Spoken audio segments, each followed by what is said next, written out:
guys. You good? Are you happy? Thumbs up? Excellent. I guess before I begin, I'd like to do a little ditty that I wrote for you guys. This is very dear to me. I hope you like it. This is something that is entitled A Cell Phone Set on Vibrate That Somebody Left on an Oak Table. Here we go.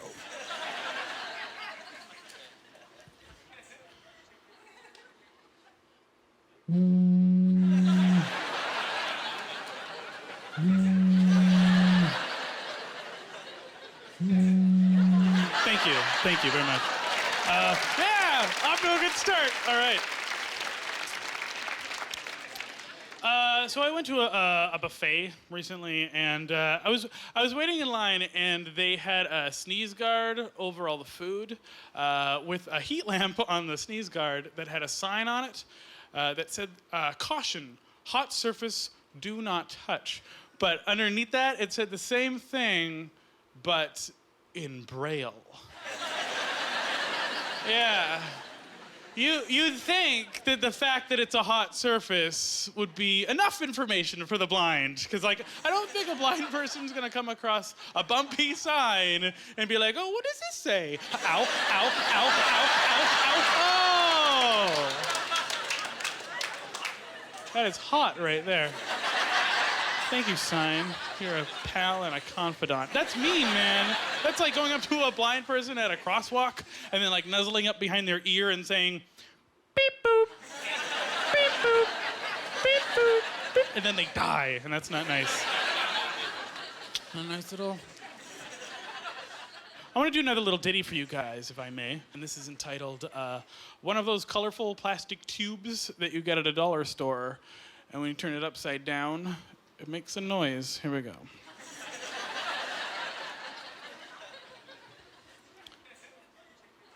Ow.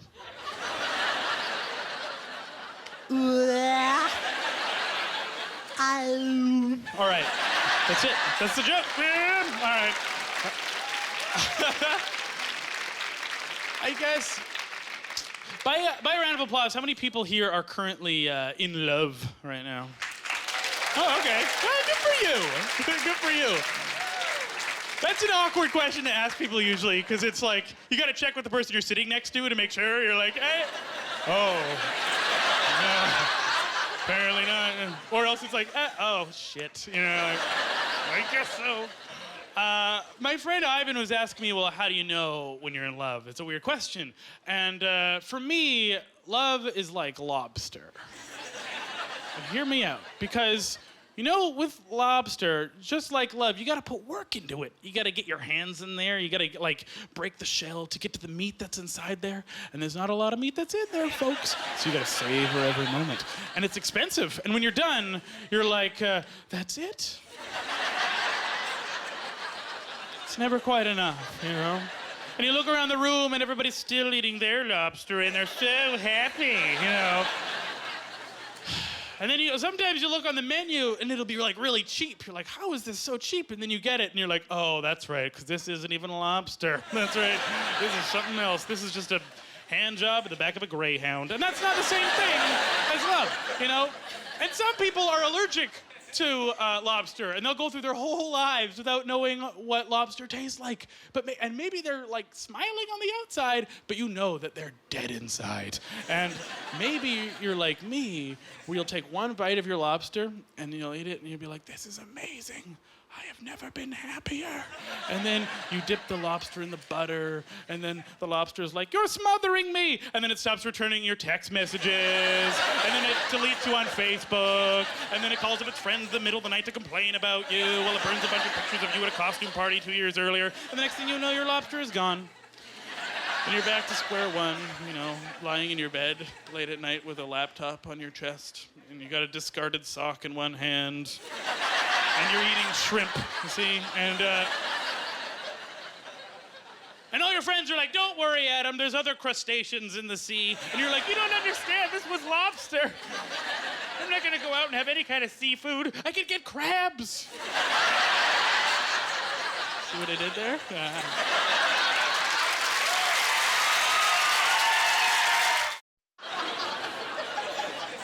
So this next little ditty is entitled A Potion Bubbling Away in a Laboratory. Here we go.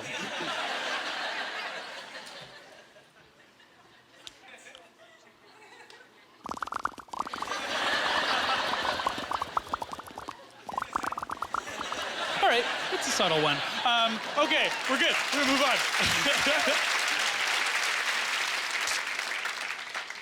Oh, guys, so I got a question for you guys, actually. Why is it that diamonds are a girl's best friend, but man's best friend is a dog? But what's worse is that a fisherman's friend is just a fucking throat lozenge. That's not fair. They didn't even get a best friend. It's just a friend. You know, it makes me picture some, like, hermaphroditic sailor all alone on a boat, being like, "You're my only friend, throat lozenge. You're the only one who can see my tears." And they eat their friend, and that's sad. That's what I'm saying. That's the sad part of that. I don't want to toot my own horn here, but I'm pretty worldly. I've traveled a lot. I went to Japan a couple of years ago, and I highly recommend it. As a North American, go to Japan, because you have to speak Japanese there. You can't really get by with speaking English, but you gotta say Japanese words properly. That's the thing. You gotta say it like, you can't say like sayonara, you gotta say sayonara, right? But I gotta be really careful that I don't accidentally keep saying things properly here, because then I will look like an asshole. Because no one wants to be around that guy who's like, someone asks, "Hey, do you want to go to karaoke?" And you'd be like, "Actually, it's karaoke. If you need me, I'll be over here doing karate, drinking sake, wearing my top hat and my cape made out of knowledge." I don't want to be that guy. Another thing I found out, though, when I went to Japan was my friend Judy comes up to me and she's like, "Oh my God, you're gonna go to Japan? Oh, you're gonna get so much action because Asian girls love white guys." And I got excited because I could use some action. And I assume by action she meant sex and not car chases or whatever. So even though it's a very generalized statement about Asian girls, I was like, all right, bring it on. So I go, and it turns out that Judy was not exactly correct. Because yes, Asian girls do like white guys, but they like white guys the same way that white guys like Asian girls. And that is, we like them if they're attractive. Yeah. It works the same way around. So I went there looking like this. I came back with my hymen intact, so too bad. When I was a kid, I had ADD, and I don't know, is there anybody else here that was like a Ritalin kid in the crowd? No Ritalin children? Never a response when I asked that question. Know why? Because anybody who is in the crowd right now with ADD, they're not watching the show. They're just ripping a label off a beer bottle, usually. Like, what? I like muffins. That's all that's going through their head. But I was an ADD kid, and but the thing is, it's made me who I am. Like, I had to think outside the box and be a creative kid growing up. So what I want to do is make a commercial that tries to sell ADD to kids so that they want to have it. And I would make a really good jingle for it, and it would be based on the ADT Alarm Systems jingle.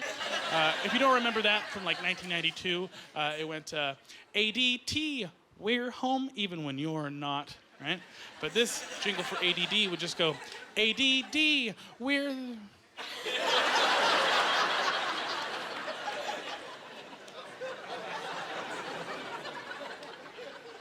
So this next little ditty, this is entitled Soda Pop Being Poured into a Glass. Here we go.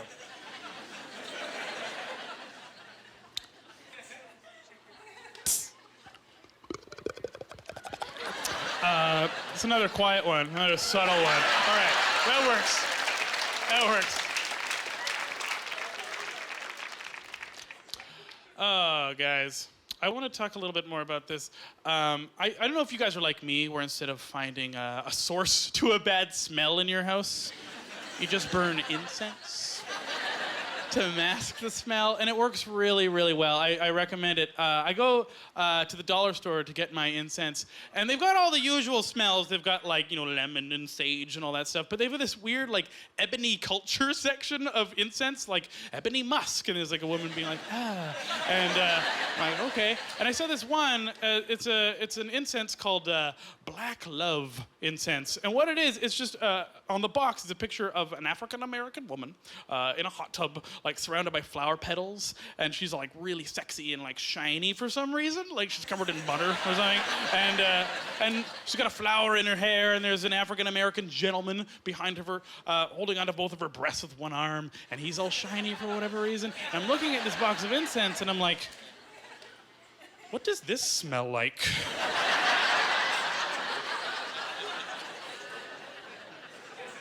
So I bought it, and I took it home, and I burned it, and I will be goddamned, folks, if it doesn't smell exactly like black people having sex in a hot tub. I couldn't believe it. I was like, how did they get the smell in there? Science is amazing, you know. Because I've had Black Love gelato, and it tastes the same, but this is a different story. Okay, I'm glad you're on board with that one. Okay, good. Speaking of black people having sex in hot tubs, I went to a sex shop not long ago. It sounds so creepy when I say that. I went to a sex shop. I was wearing just a trench coat. No, I was perusing around, and they had this wall in the sex shop just covered in lube. Or not like, ooh, a slippery wall. I mean, there was a shelf with bottles of lube for sale. And they had this one lube that just said, in fine print, sugar-free. Who's that for? Because, like, for me, if you need sugar-free lube, you gotta be one of two things. You gotta either be a really hardcore diabetic or a really hardcore slut to need sugar-free lube. Because if you realize that you're gaining weight from all the sugary lube you're ingesting, you're a slut, big time. And I can't picture some girl in a room late at night being like, Jesus Christ, I don't get it. I mean, I exercise and I don't need any sweets and I'm on the Atkins thing and, oh, wait a minute. Maybe it's all those sugary lubed up dicks I've been sucking. Oh.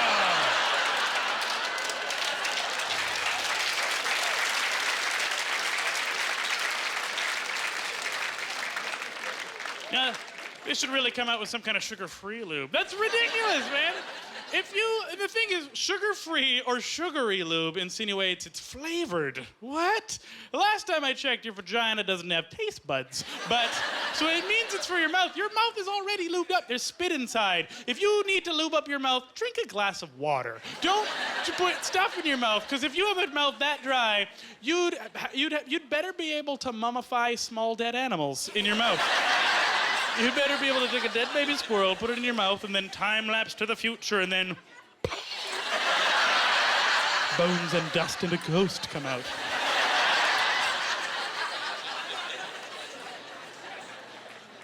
It's a weird joke, I know. But my parents are proud, so that's what matters. I want to do another little ditty for you guys entitled A Campfire Fueled by a Western Red Cedar. Here we go.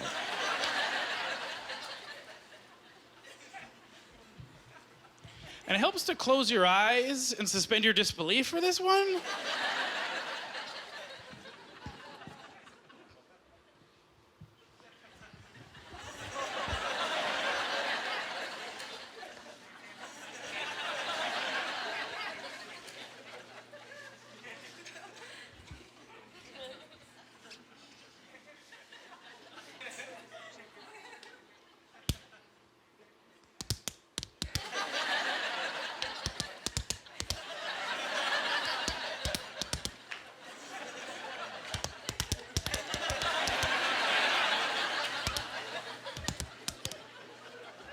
So that was Western Red Cedar.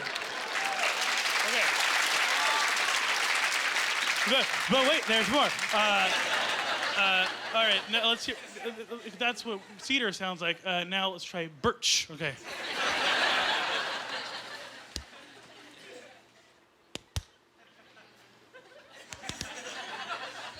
subtly different. And now hemlock. Okay. Okay.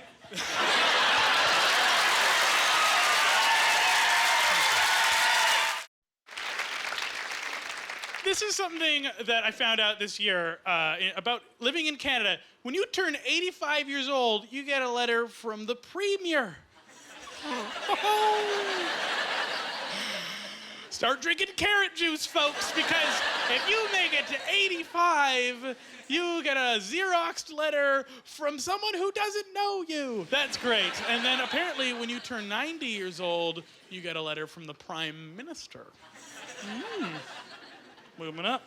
And as we all know, in a Commonwealth country, when you turn 100 years old, you get a letter from who? Queen. That's right, you get a letter from the Queen. But that's it. Like, once you get hit 100, you get a letter from the Queen. No more letters, so you're done. It's like, you might as well die now. You got a letter from the Queen, you know? And I don't think that's fair. I think that if you turn 125, you should get a letter from God, you know? And it should just be a letter that says, you're late.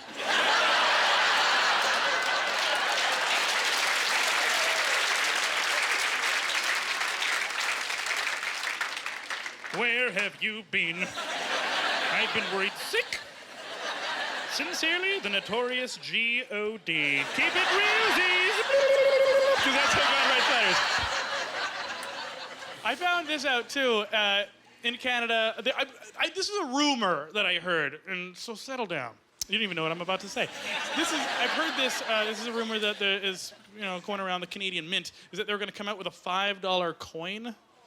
Ugh. I know, it makes Canadians so mad. We got enough coins as it is. Like, I feel like that's the only thing that gets Canadians pissed off is like, oh, more coins. Oh. We have no guns to shoot because we're mad, so it's like, I'm gonna write a letter. I'm so mad. Ugh. I don't know to who, but it's to myself. I am outraged, It's so ridiculous because we have enough coins, agreed? Like, we've got the loonie, that makes sense. There's a loon on it. Cute. But then we have the toonie, which I believe is the only currency in the world named after a pun. Like, it's like they couldn't think of a name for it. So some 45-year-old soccer mom from Cape Breton was like, why don't we call it a toonie? Good one, Barbara. It's just stupid. So dumb. Toonie? And because we're obsessed with the suffix of uni for our dollar coins, what do you think we'll call the $5 coin?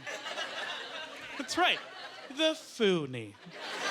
The first thing that comes to your head, we're just a bunch of dumb kids at this point naming stuff. It's like the characters from Pee-wee's Playhouse, like Cherry, Flory, Foonie, we're stupid. The whole world is laughing at our money as it is. And how long is it gonna go on? Because I don't want to go into a bank in 20 years with a hundroonie the size of a manhole cover. Be like, yes, I'd like to break this. Shing, shing, shing, shing, shing, shing. Could I please get a 15-toonie, a 20-toonie, a 10-noonie, a foonie, a toonie, and the rest in $1 bills, please.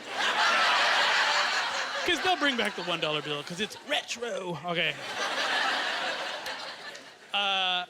This is something that actually kind of bothers me about Canada, and I don't like saying it because I feel like a bunch of beavers are going to attack me or whatever, because it's very unpatriotic.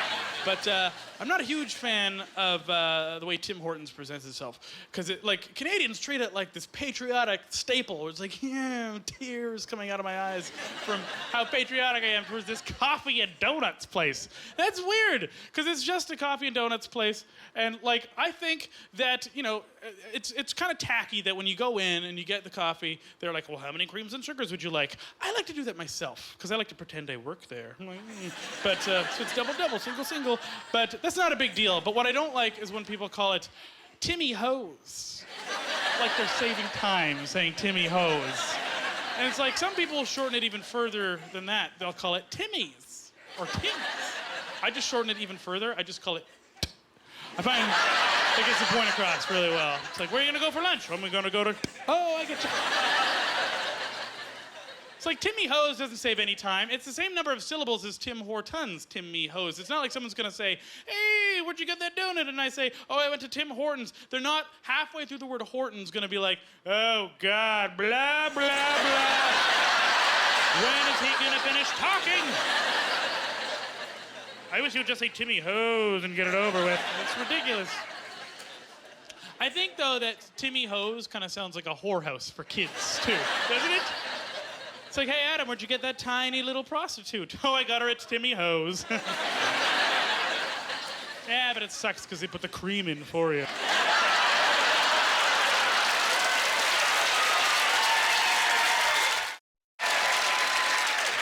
Thanks, guys. Have a great night. Ladies and gentlemen, Adam Pageman.